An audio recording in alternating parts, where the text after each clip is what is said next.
serangan ini kalau menurut saya sih ya bisa dianggap sebagai bagian dari strategi Israel untuk melemahkan kemampuan Hizbullah ya, sebelum potensi eskalasi yang lebih besar.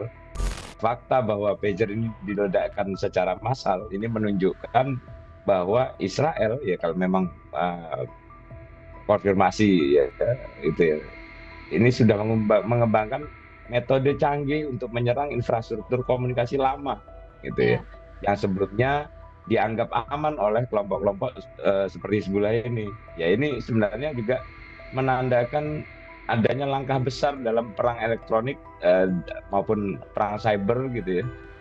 Eskalasi itu sangat mungkin gitu ya, karena ya kita lihat eh,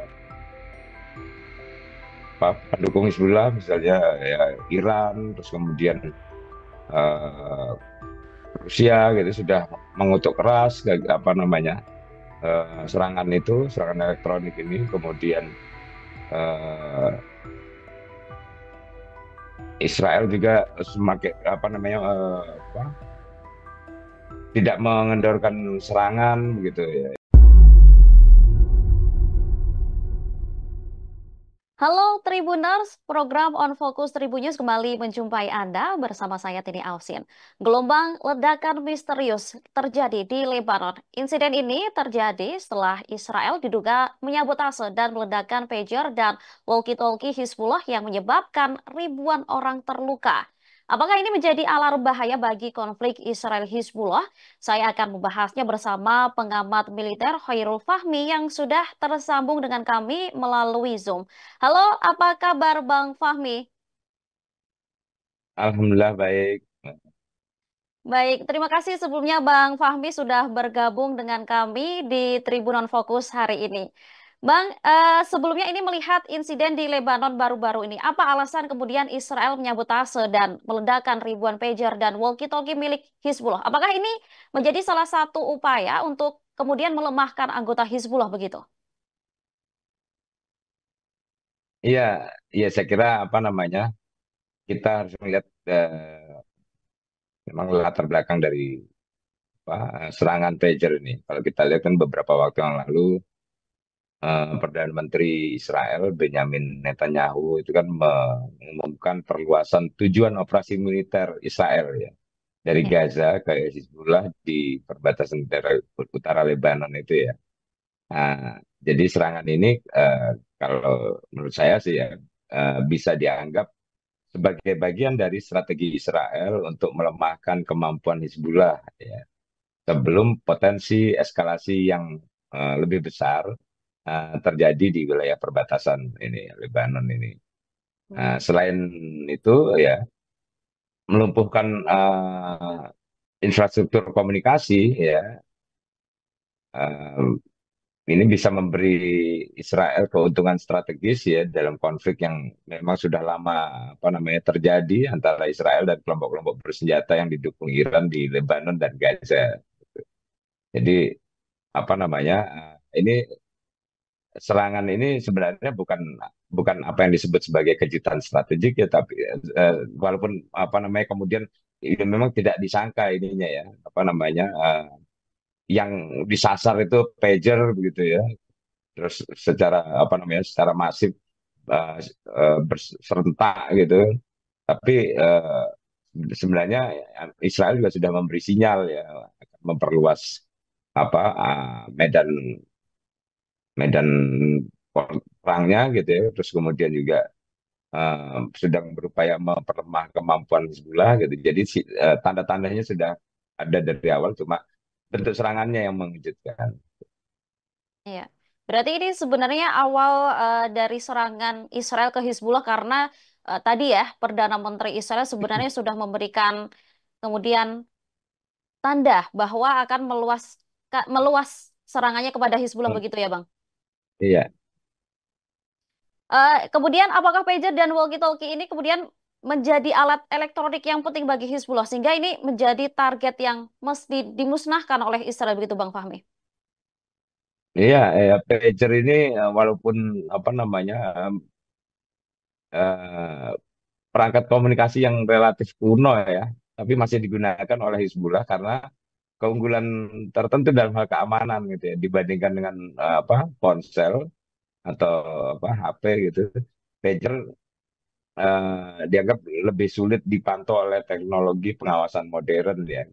Hmm. Jadi Hizbullah dan kelompok-kelompok bersenjata lain itu kemudian menggunakannya sebagai bentuk komunikasi rahasia. Nah, fakta bahwa pager ini diledakkan secara massal ini menunjukkan bahwa Israel ya kalau memang konfirmasi ya itu ya ini sudah mengembangkan metode canggih untuk menyerang infrastruktur komunikasi lama gitu ya Iya. yang sebelumnya dianggap aman oleh kelompok-kelompok seperti Hizbullah ini. Ya ini sebenarnya juga menandakan adanya langkah besar dalam perang elektronik maupun perang cyber gitu ya, di mana perangkat yang dianggap tidak rentan ternyata bisa disusupi dan digunakan untuk serangan gitu. Hmm. Jadi serangannya itu langsung menargetkan perangkat komunikasi yang digunakan untuk menyampaikan instruksi arahan dan apa dan komunikasi antar satuan lah antar kelompok lah gitu. Ya. Kalau menurut Bang Fahmi sendiri, sebenarnya Israel ini ingin merusak alat komunikasinya atau sebenarnya ingin memusnahkan anggota Hizbullah melalui pager atau walkie-talkie ini sebenarnya, menurut pandangan Bang Fahmi sendiri? Ya tentu keduanya ya, keduanya bisa apa kan itu bisa dilakukan secara apa eh, simultan secara paralel gitu ya tujuan ini kan sama-sama bisa dicapai dengan apa eh, metode metode serangan yang dilakukan Israel ini ya. Jadi perangkat komunikasinya dilumpuhkan, orangnya juga ternyata mengalami cedera yang serius, bahkan ada sekian ratus Terbunuh. iya yang ada yang sekian ratus yang tewas gitu kan, sehingga menurut saya kedua tujuan itu ya bukan bukan prioritasnya salah satu, tapi keduanya memang menjadi tujuan Israel. Hmm. Oke. Bang Fahmi, ini kan gelombang ledakan massal yang terjadi di Lebanon ini kan terjadi sudah 2 hari berturut-turut begitu. Apakah kemungkinan gelombang ledakan yang lebih besar lagi ini juga akan terjadi dalam waktu dekat, Bang Fahmi? Ya bukan tidak mungkin ya, karena ya serangan ini eh, memang punya dampak signifikan ya, sehingga ya bisa saja ini terjadi terus menerus, tapi eh, dengan adanya sekian gelombang serangan ini ya tentu saja eh, efek yang ditimbulkan tidak lagi sedahsyat semengejutkan serangan-serangan awal gitu ya.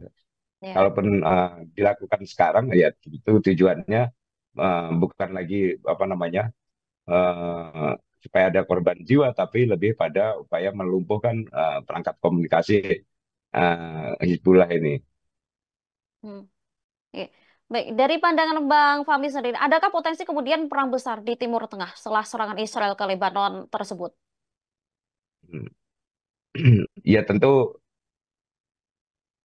saya kira ada ya, karena ini kan sudah jelas serangan ini juga memberikan dampak geopolitik yang signifikan di Timur Tengah gitu ya, sehingga kalau kita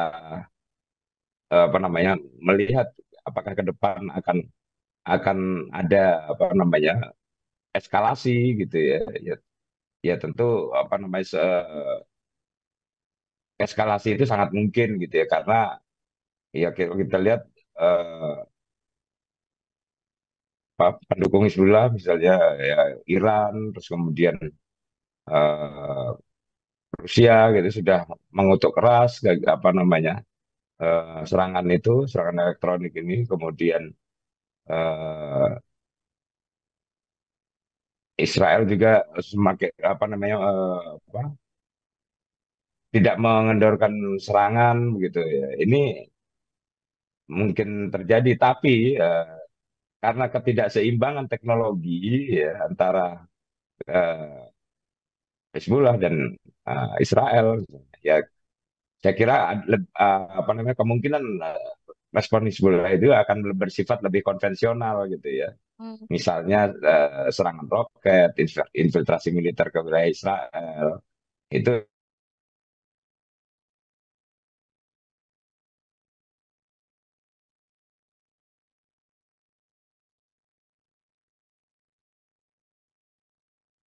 apa, serangan elektronik juga, tapi mereka tetap akan lebih cenderung konvensional ya serangan-serangan apa balasannya gitu. Tapi serangan ini uh, selain memicu eskalasi yang lebih lanjut gitu ya dalam konflik yang sudah beberapa waktu ini sudah mengalami ketegangan yang fluktuatif gitu ya. Saya kira uh, Israel juga masih mungkin akan merespon balasan Hizbullah itu dengan serangan-serangan yang lebih intens, Hmm. uh, termasuk juga dengan serangan udara atau bahkan operasi darat terbatas gitu ya. Ada potensi juga konfrontasi ini meluas ya sampai ke Suriah di mana uh, Hizbullah juga memiliki eksistensi di sana ya, atau bahkan melibatkan aktor lain seperti Iran secara langsung gitu. Hmm. Hmm. Iya, Hmm. itu spekulasi-spekulasi yang juga tergantung bagaimana respon masing-masing pihak ketika setelah uh, apa namanya serangan elektronik beruntun ini. Baik.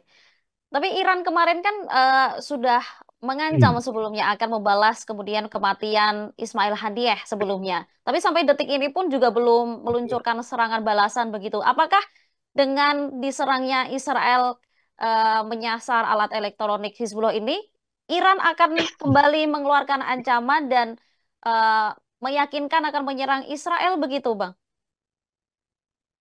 Ya, saya kira ancaman mungkin saja dikeluarkan, tapi apakah ancaman itu kemudian menjadi faktual itu yang masih Ya. tanda tanya karena apa Iran bukan baru pertama kali mengeluarkan ancaman. Nah, Iran juga berkali-kali mengeluarkan ancaman yang sangat keras gitu ya terhadap Israel, tapi sampai hari ini kita belum melihat apa namanya eh, ancaman apa itu menjadi faktual dan signifikan gitu. Apabila nanti benar perang di Timur Tengah ini akan meluas setelah serangan elektronik dari Israel, milisi mana saja yang kemudian nantinya bisa membantu Hizbullah, Bang? Dari pandangan Bang Fahmi sendiri. Ya sejauh ini ya hampir sama ya seperti apa eh, sebelum-sebelumnya karena mereka kemampuan mereka kan cenderung cenderung ke serangan konvensional gitu ya sehingga ya apa namanya ya Hizbullah kemungkinan besar masih akan didukung oleh kelompok-kelompok proksi Iran gitu ya baik di apa namanya proksi Iran atau kelompok-kelompok yang eh, didukung oleh Iran sebenarnya seperti Hamas dan Hmm. apa dan kelompok-kelompok lain ya jadi apa Yaman dan sebagainya itu yang mungkin apa namanya akan memberikan juga serangan-serangan eh, balasan ya atau gangguan terhadap eh, aktivitas militer Israel ke depan gitu. Tapi itu saya kira masih belum akan eh, signifikan ya karena Ya. tadi serangan konvensional yang sifatnya sporadis seperti itu eh, bagi Israel kan bukan sesuatu yang cukup mengkhawatirkan sehingga hanya saja mereka justru dengan serangan balasan itu nantinya juga apa namanya memiliki alasan yang kuat untuk merespon dan melakukan serangan lagi ke apa namanya ke Ya. kelompok-kelompok ini hingga target mereka untuk memperluas medan atau kemudian melakukan eh, operasi militer terbatas untuk menyasar misalnya para elit dari kelompok-kelompok ini itu juga akan eh, yang mungkin terjadi. Baik. Berarti bisa dikatakan meski Hizbullah mendapatkan bantuan dari proksi-proksi militan dari Iran maupun Yaman, begitu Hizbullah belum dipastikan bisa mengalahkan Israel begitu ya, Bang? Ya sejauh ini saya kira belum belum belum bisa dikatakan bahkan untuk dikatakan setara saja itu masih belum ya karena Hmm. ya sifatnya hanya gangguan ya hanya gangguan dari apa namanya dari kelompok-kelompok eh, militer ini apa milisi ini ya. Baik. Dan ini juga menunjukkan bahwa eh, konflik atau ketegangan di Timur Tengah ini mengarah pada masih tetap apa namanya masih tetap perang asimetris gitu ya antara negara dan aktor-aktor non negara tapi di sisi lain juga bergerak menuju peperangan yang hibrida gitu ya di mana aspek apa konvensional dan non konvensional ini bertemu gitu ya supaya apa menjadi menunjukkan juga bahwa apa bentuk-bentuk peperangan di masa depan yang sudah banyak digambarkan itu memang nyata gitu ya ancaman-ancaman yang nyata. Baik. Kemudian juga Rusia sudah sempat memberikan kecaman ke Israel tentang serangan ini. Apakah kemudian Rusia juga lagi-lagi hanya memberikan kecaman tanpa ada bantuan nyata begitu untuk Hizbullah, Bang? Iya, ya saya kira sejauh ini ya walaupun kemarin Rusia sudah hmm, mengecam gitu ya, Iran juga Ya. apa namanya akan ya berpotensi mengeluarkan ancaman keras lagi gitu ya. Hmm. Nah, tapi di sisi lain apa Amerika Serikat dan sekutu-sekutu Eropa ini masih sangat mungkin apa namanya mendukung Israel. Nah, di sisi lain juga negara-negara Arab yang apa yang sudah menormalisasi hubungan diplomatiknya dengan Israel, misalnya ini Emirat Arab, Bahrain dan ini juga mungkin akan diam atau ya hanya mengeluarkan tanggapan diplomatik yang sifatnya hati-hati gitu ya. Nah ini yang apa eh, kita juga belum melihat upaya diplomatik yang lebih besar, lebih kuat gitu ya. PBB mungkin mengajukan seruan untuk deeskalasi, tapi kemajuan apa namanya dalam mediasi antara Israel dan Hizbullah itu memang ya sudah dicapai ya karena kedua pihak ini kan sudah terlibat dalam konflik yang sangat dalam gitu. Jadi mediasi ini kemungkinan besar ya akan terbatas pada apa penghentian sementara kekerasan ya. Tapi eh, kita tidak akan melihat solusi jangka panjang yang nyata gitu. Ya.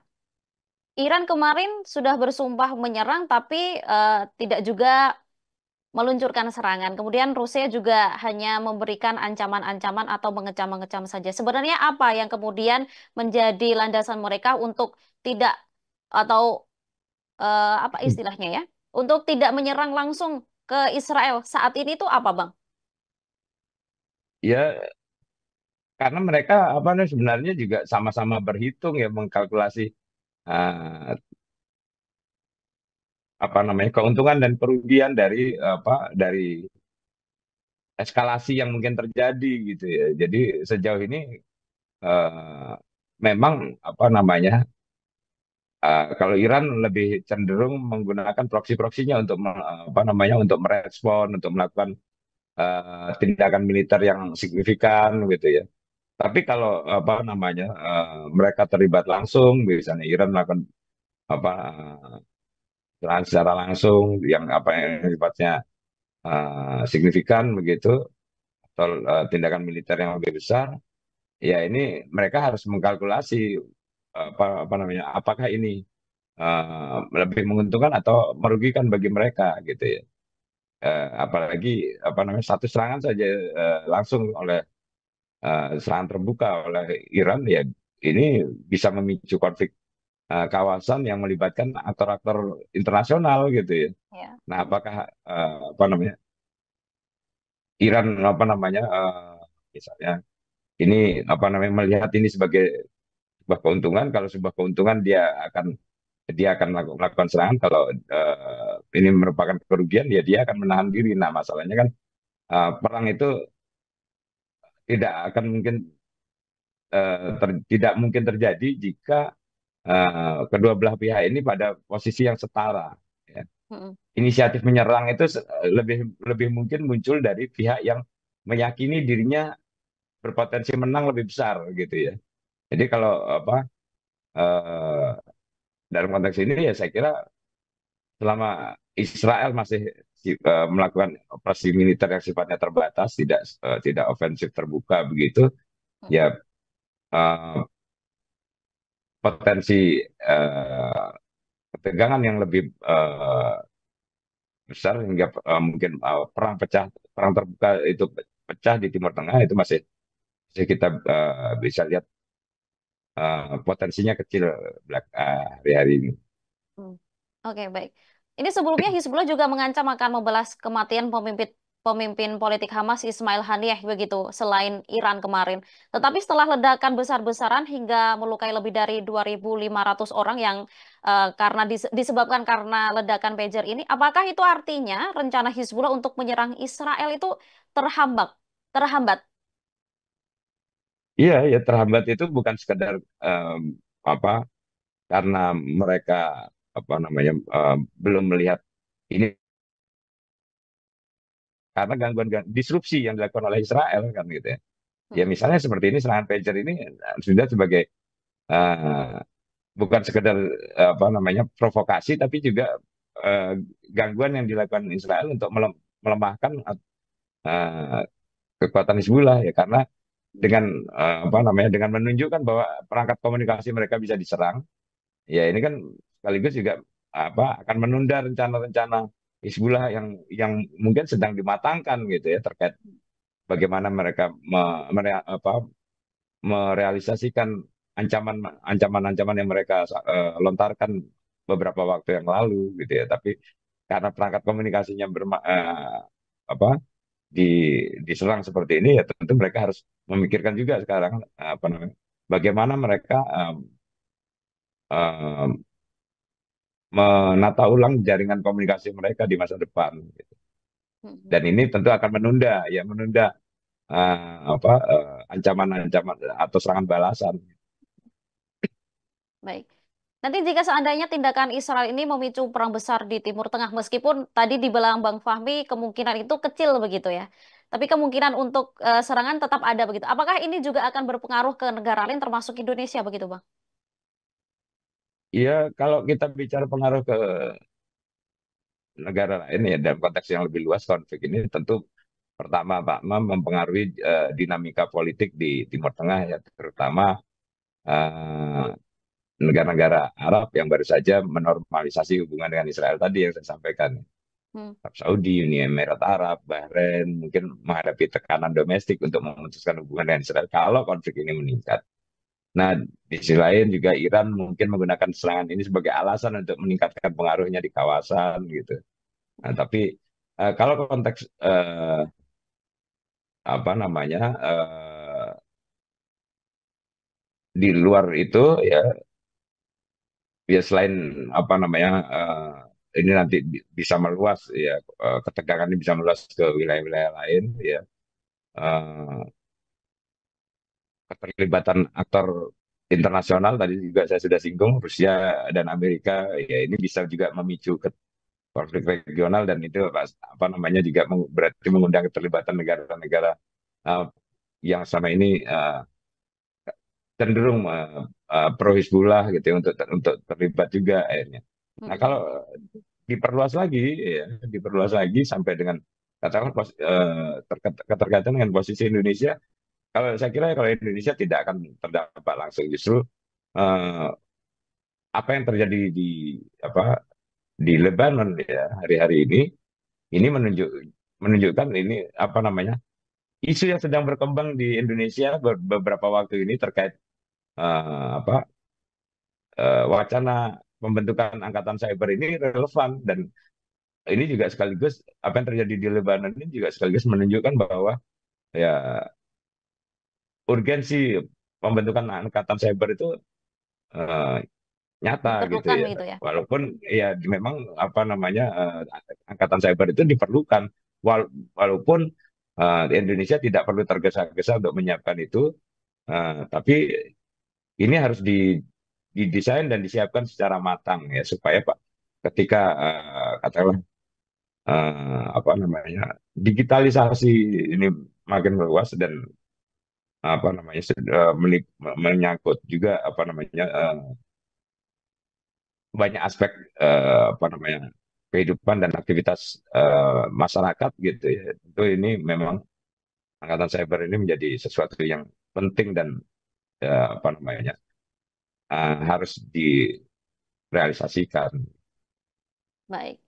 Terakhir Bang Fahmi, ini sebelum kita akhiri, eh, apa kemudian pesan Bang Fahmi untuk internasional terkait dengan konflik antara Israel dan Hizbullah dan kemudian Israel dengan Gaza yang sampai saat ini belum juga mereda begitu?